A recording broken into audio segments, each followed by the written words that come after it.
This episode is proudly supported by Anchor Food Professionals, makers of mainland cheese. Here's Andy Sy from the Notting Hill Hotel. We've been using them for a few years now, using their tasty and mozzarella cheese. We go through about 135 kilos a week at the moment. So a huge number.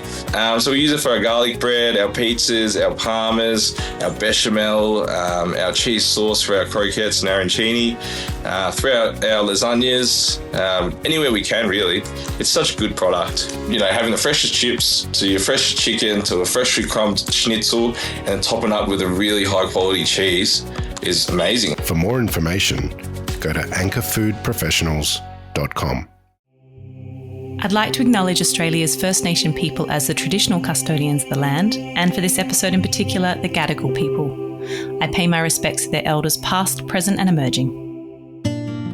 I'm very surprised when I see my doctor a couple months ago. He told me, do you drink enough? I say, drink what? Drink enough water? I say, yes, if we consider that champagne is, the composition of champagne is 95% of water, I drink a lot of water. This is Over a Glass. I'm Shanteh Wale. Ben Fourmon is the chairman and CEO of Joseph Perrier. The champagne house was founded in Châlons in 1825. This year, they celebrate their 200th anniversary, and Ben joins me to unravel some of the legacy of the past 2 centuries. Thank you so much for joining me, Benjamin. Hello, Shanteh. Well, we know that when you come out here, it's usually a fast and furious trip. So I am so grateful that you can spend a little bit of time with me. I'd like to first know, where did you grow up? And what was your first memory of wine? I was born and raised in Reims, Champagne. Reims is one of the biggest city of Champagne countryside, and I was born and raised there during up to my 18 years old, and after I left France during 10 years, a little bit more than 10 years, from Angers to Shanghai to Paris, but born and raised in a Champagne country. And my first memory of wine, wow, it's a tough question. I have plenty of first memory. Wine, maybe, if I talk about still wine, it's a memory with my grandfather, mother side. He was in a wine industry, and when he would let me go to his cellar, and I remember a very, very nice bottle of Cos d'Estournel 1909. With him, sharing with my father. I didn't drink any wine at this time because I think I turned 8 when I went for the first time in his cellar. So it's one of the best memory of seeing wine, explaining what it is. But the first maybe drop of champagne, I remember it was a Sunday afternoon. I don't remember exactly when, but when I finished all the glasses of champagne and close to empty glasses of champagne in the table of the aperitif during a family lunch.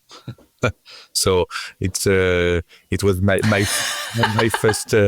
first chat with champagne.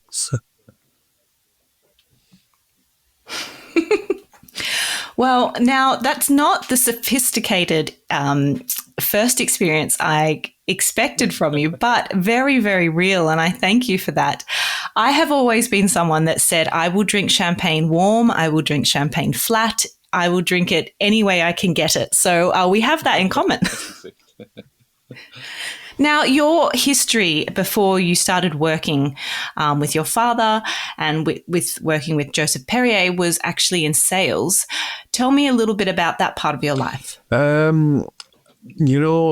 was not expecting working in a wine and champagne industry and with a family. I make a business school in Angers and in Shanghai, and I begin my career as a financial analyst, in a merger and acquisition company, and after I was a consultant in Accenture, and at this time I never expecting to do something. But in 2012, we celebrated the 90th anniversary of my grandmother's father's side. And she told me, Benjamin, I know you like to drink Joseph Perrier, but it could be great if you know how to grow grapes and how to produce champagne. I will be very proud of you if you do a degree or something like that, because I was and I'm still remain her only grandchild, so she was a bit concerned by the legacy of the vineyard and Joseph Perrier, and that's why I'm back to school in Avis, night session and only night session. So Avis is a professional school to get degree of vinification, and I spent 2 years night session during my 2 last year at Accenture to get my degree. And when I got it in 2014. I have a huge reflection with my father and the family members board. Say, what is the future after that? Did you have a reflection about that? I would like to join the company, and I began my career in the champagne and wine industry in September 2014 as a sales representative in Paris, and I had a 5 years plan to succeed and to come after my father. Sorry, my English sometimes is a bit terrible. I joined the company in 2014 as a sales rep, and after as an export manager. I moved to Champagne in 2017 with my family, my 2 boys and my wife, and my father got to retirement in December 2018. So I'm in charge in 2019, and he remained during 2 years as chairman. I am chairman and CEO since 2021, June 2021. So that's my career and why I joined the company. It's so, when you begin to work as in the family, you join, you touch your legacy, you touch the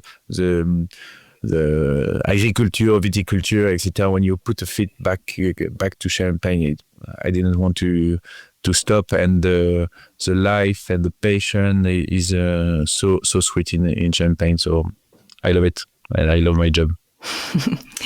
Well, it doesn't surprise me that you love your job, but it's interesting. Can you give us a bit of a rundown about the house itself? I'm not expecting you to cover its 200 years, but if you can explain a little bit about what it means to be a 6th generation leader. It is all about family in this business, but the way that that's happened is quite unique. So can you give us a little bit of rundown about Joseph Perrier? Mm-hmm. Yes, for sure. With pleasure. At the beginning, the heritage, the legacy could be a weight, something it's not so easy to have and to wear on your back. But honestly, I consider it as a gift.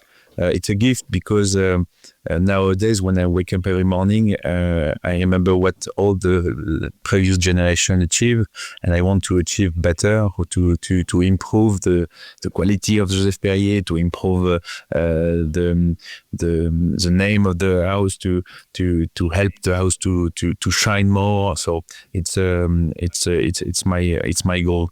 So Joseph Perrier was founded in 1825. So you already said that, but we are celebrating this year our 200th anniversary, and during these 2 centuries of history, we have some funny facts, funny things. But maybe one thing which is quite interesting to say, it is to speak about a little bit Champagne in 1825. In Champagne in 1825, we don't produce so much champagne. We have plenty of hectares of vineyards, and most of them was using to produce still wine, because at this time, water was there is disease in the water. Nobody can drink water when you want to move from point A to point B. You use still wine, so we are producing plenty of still wine in Champagne, and more the champagne become champagne, and the sparkling wine as a champagne arriving. And maybe one funny fact, we began supplier of Queen Victoria and King Edward VII in 1889. So we were very proud of that, and that's why our Breton vintage named Cuvée Royale, and it still remains after more than 130 years Cuvée Royale. So we are very proud of that. Only Joseph Perrier could use this term Cuvée Royale after. We had also we were the supplier of the Concorde. Joséphine Baker visit our cellar. We have plenty of history. So I invite you to come and visit us in Châlons Champagne. Maybe Châlons Champagne also is a unique for Joseph Perrier, because we are the unique house nowadays in Châlons Champagne. For me, Châlons Champagne is the heart of the Champagne, but there is no vineyard on Châlons. Our vineyard is a little bit far in the Marne Valley, close to Épernay. But Châlons Champagne, we have very nice cellar. Since the beginning of the history, we never moved from another city, and we have a very nice ground floor cellar dig to the hill of 5 kilometers. So that's why it's very, very uncommon and very interesting to visit. I always find Champagne, the region and the history, it's so steeped in transporting you back, hundreds of years to, like what you spoke about, to thinking about what was happening and why were people drinking champagne, and like you said, what was the water source like, and politically what was happening in the area.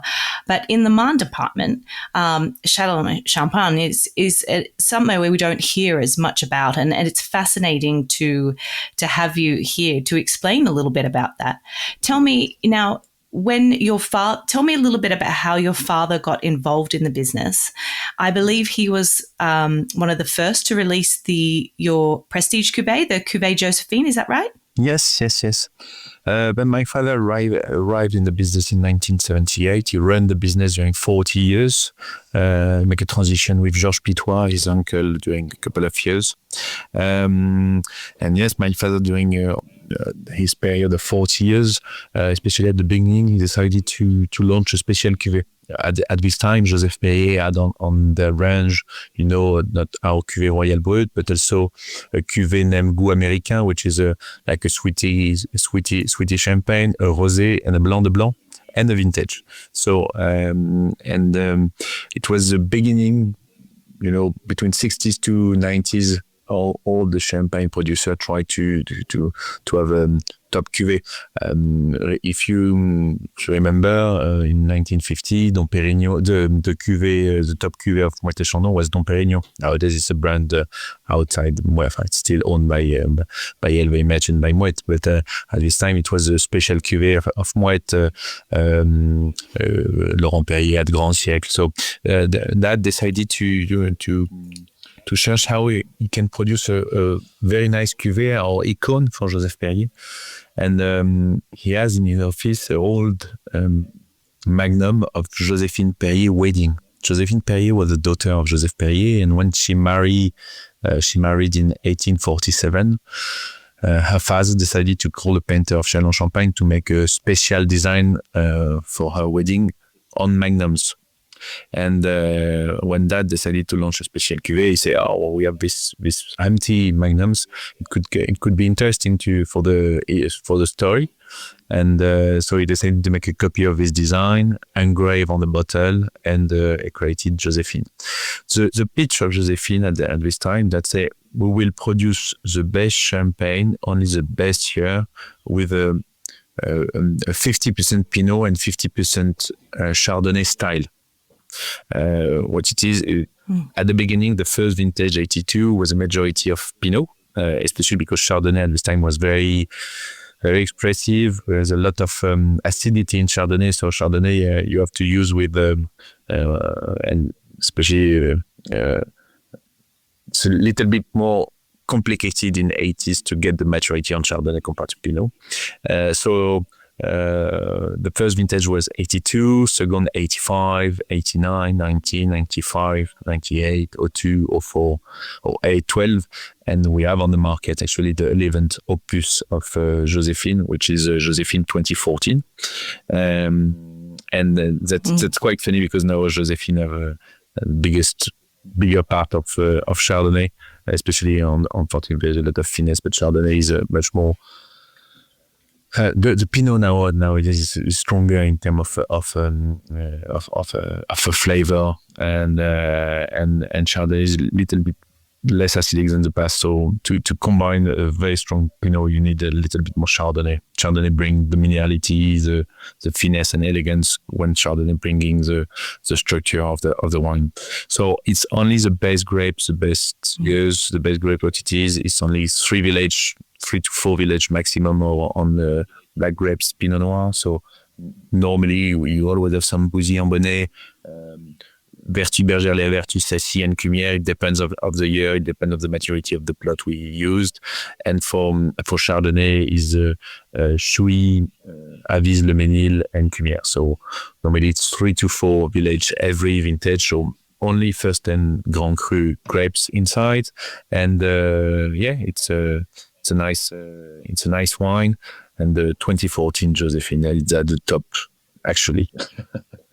I'm not a sales disclosure, but honestly, during my tour here, we try a couple of times, and every time it was a real emotion for people who were around the table, and I love it. Do you know, I found that when I was studying, I could always remember the vintages of Cuvée Josephine, because we hear a lot that, you know, prestige cuvées are only made in the best years, but we you know, that changes depending on the maison and what their decisions are.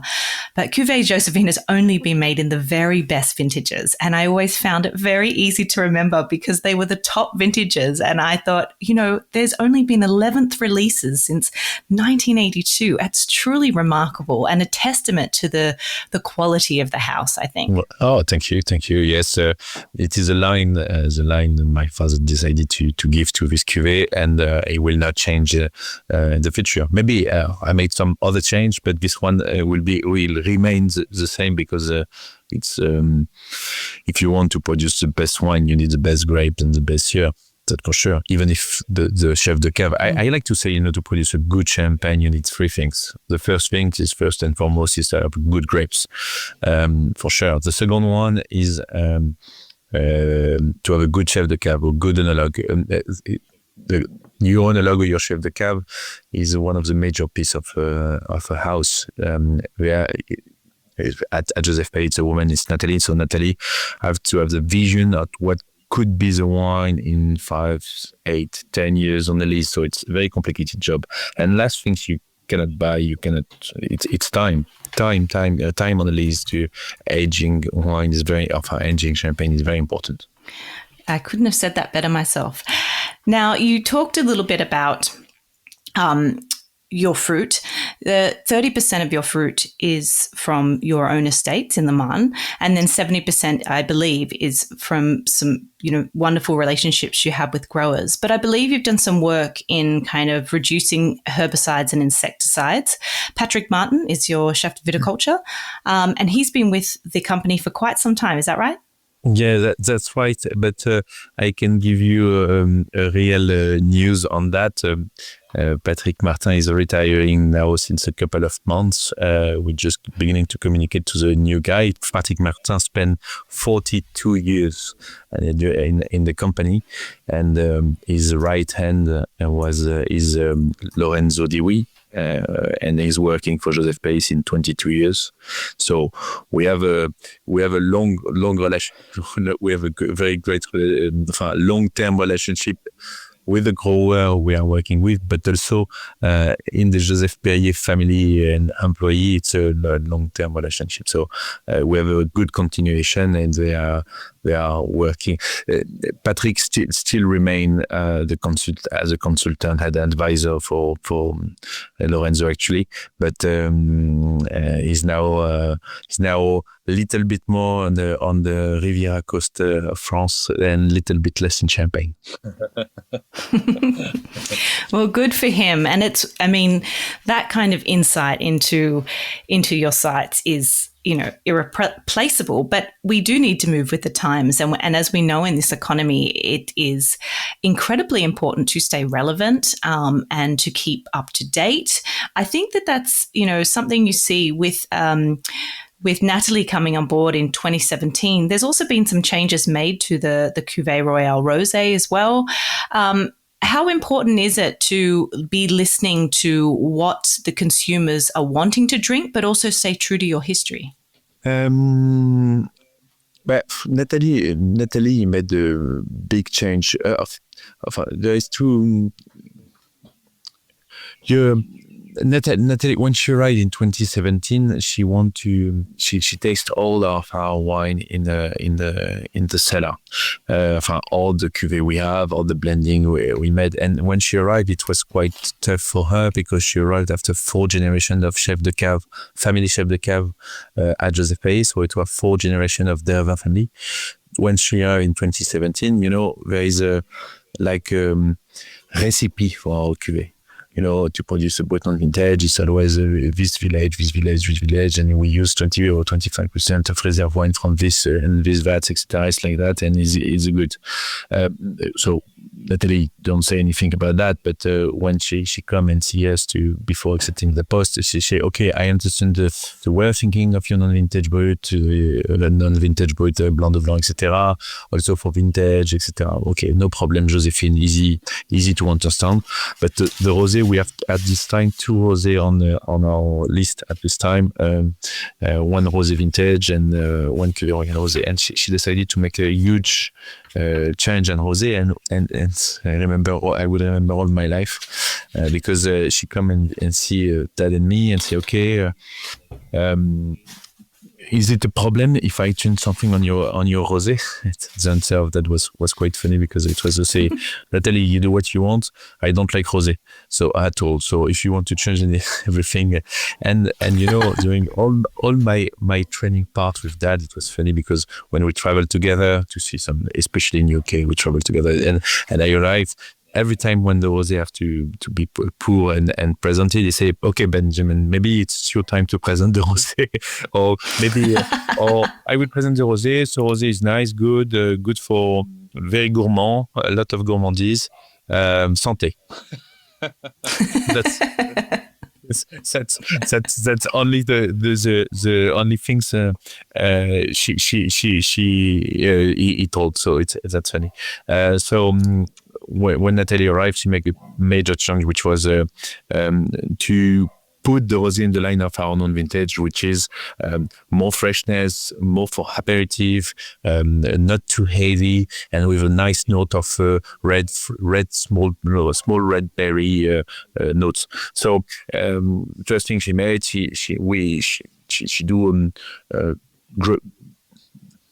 hard work with some growers partner we have to find good red wine, because during many years we use only 1 plot in Cumier to produce our red wine to producing our rosé, because it's a rosé blending rosé. It's not rosé by skin contact we are producing at Joseph Perrier.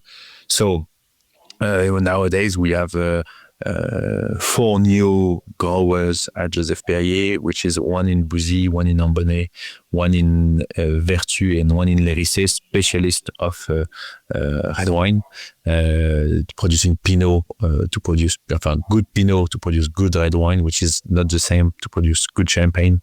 Honestly, the maturity is not the same. Sometimes you don't use exactly the same Pinot DNA. There's different kind of Pinot Noir also in Champagne. So we are working quite very well, and we are very happy with what we do, what we achieve, especially because, red wine sometimes in some years you have the color and you don't have the fruit, and sometimes you have the fruit and don't have the color. So we move from 15% of red wine inside our blending to 7 to 10, it depends of the year. There is no rules. The only rules is tasting. And the last thing she do, we had close to 75 to 80% of Pinot Noir and Meunier. I don't remember exactly the part of each, and 20% of Chardonnay. So she moved the Chardonnay up to 40% now, and 40% Pinot Noir, 20% Meunier, who helps the wine to be much more elegant, more precise, and we saw the big change on the style, and people were very happy about that. We try with some friends here yesterday and the last 2 days, and now it was very very pleasant for people and say, wow, I didn't try your roses in a long time, and it's very nice today. So yeah, she should do a big change. and after, one other thing she do, she pushed me to invest on the smaller vats in the vats room. So we changed our big 4 hectoliters vats to 200, 150 and 30 to be more precise, to develop more single vineyard champagne. So we do she do a huge work to be more to have more precision in our wine. I feel that she is making some wonderful, wonderful changes. When you're talking about so the changes she makes, I'm nodding along here, just thinking, yes, that makes sense. But very bold to go in and to, I imagine, that meeting to suggest a change. But she hit it out of the park in that she really understood where perhaps a change was needed, especially from, your father's response, which is a beautiful story. But I want to talk about the Cuvée Royal Brut, because this is, the apex of where your house lies. So at the current one that I tried was 35% Chardonnay, 35% Pinot, and 30% Meunier, with 20 crus and 20% reserve wines. Now, this is a champagne that I found incredibly drinkable and almost dangerously so. But I was really impressed by the level of flavor.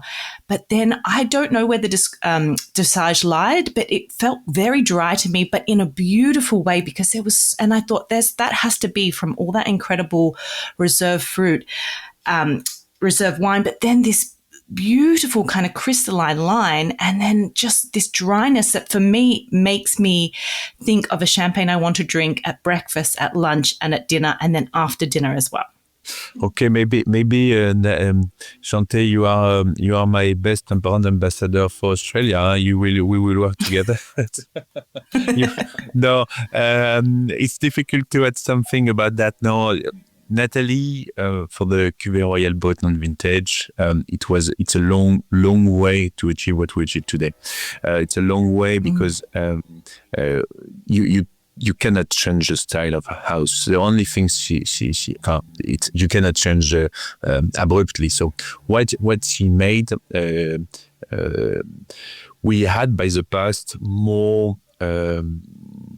Sorry, I don't remember how to say pamplemousse in French. We have more amateur. Nowadays the final taste of Joseph Perrier is much more on the light and delicious yuzu style. So we are more, on the freshness, minerality at the end, and less on the, choky amertume style. We were by the past with more amertume on our non-vintage brut, and she decided to, have a better balance between the amertume and acidity. It's always complicated for people. Where is it on your tongues, on your tongue palate, on your palate, the amertume and acidity. So, and the second thing, which was the most important things we are doing now, and it was not made by the past, is we are together, and the tasting committee, Joseph Perrier tasting committee, which is sometimes 3 to up to 5 people maximum, is to taste every 2 months the dosage on our non-vintage brut. So we challenge our dosage every 2 months, and it's very important for that, because when you launch a harvest basis X on the January X, and maybe you have a bigger tirage because you bottle for this harvest basis maybe a little bit more than 1 year of consumption. If your champagne spend 6 months, 8 months, 10 months more on the lees, the balance and the balance of the wine will not be the same, and the sugar inside, especially during the disgorgement process, have to be adapted. If not, your champagne could be a little bit less balance, and when it's less balance, you have it's not so good in your palate. So that's things we never done by the past. So we taste a lot, and we challenge a lot what we do and what we validate, and And for me, it's the most important things nowadays, which has not perfectly the case in Australia, but in all countries except Australia, we try to. We have all the harvest basis, dosage, the disgorgement date on the back label. But in Australia, I hope there is no government people, health government who will listen to us. But you have so many regulations which change every 5 months, 6 months, every year, which have. I don't know how we will continue to add this the figures of quantity of natural figures we have to put for 2028. So that's why we don't have space yet to put all this kind of stuff, but we will work for 2026 to have that on our back label, because everywhere in the world we are more and more transparent of what we do, what we achieve, and for it's a the trustful relationship, from the trust we have to build also with our consumer here to be more transparent. But nowadays, so it's a challenge. It's a challenge, more a challenge of organization of a back label and to respect your rules, and not a challenge of what we want to say. So to communicate on back label is not so easy today. Here. It's interesting because as a sommelier in a restaurant, I loved the more information I could get, the better, because, there's a lot of information running around your head and it's nice to have it on hand. But as somebody who loves champagne, I like to look up the information when I need it, but I certainly enjoy not knowing, so I can let my palate discover it and let it be a product of pleasure, which at the end of the day is more important than knowing all the details. So, this is such a beautiful rediscovery of Joseph Perrier. It's been a long time since I have had the pleasure, and I can see the direction and the focus and the precision and overall just the quality throughout the range. And I have just been really, it's been a total joy to rediscover the house and to hear from you as well, Ben. So I really appreciate you joining me today. I do have one more question for you, and that's if you could only drink 3 drinks today, what would they be? Champagne, because champagne is life, joy, enthusiasm. Water to save to continue to live, and the third one will be a good coffee from Italia, because to wake up I have a nice coffee, and that's my free beverage. But because I like to wake up, I like to enjoy, and I like to live. Well, they're very important things, and because I'm very surprised when I see my doctor a couple months ago. He told me, "Do you drink enough?" I say, "Drink what? Drink enough water?" I say, "Yes. If we consider that champagne is the composition of champagne is 95% of water, I drink a lot of water." No, not 90%. So you know what I mean. So even if it's important to drink responsibly, with responsibility, I think this free beverage is it's life. Yes, for me it's my life. Yes. And, I'm sure that most of us in Australia think, God, do they drink anything else in champagne? Why would you? And you've just really, confirmed that no, you drink champagne all day with a little bit of coffee and water thrown in. And isn't it the good life? Ben, thank you so much for joining me. It's been such a pleasure. And thank you for your time. Thank you very much. It was a real pleasure, Shanteh, to have this chat with you. And you have incredible country. And thank you very much for your easy chat with me, because it was very, very nice to have this chat with you. This is Over a Glass. I'm Shanteh Wale. Stay tuned for more stories from the world of wine and drinks. Listen in every Thursday on your podcast app. Follow us on Instagram @overaglasspod and contact us at overaglass@deepintheweeds.com.au.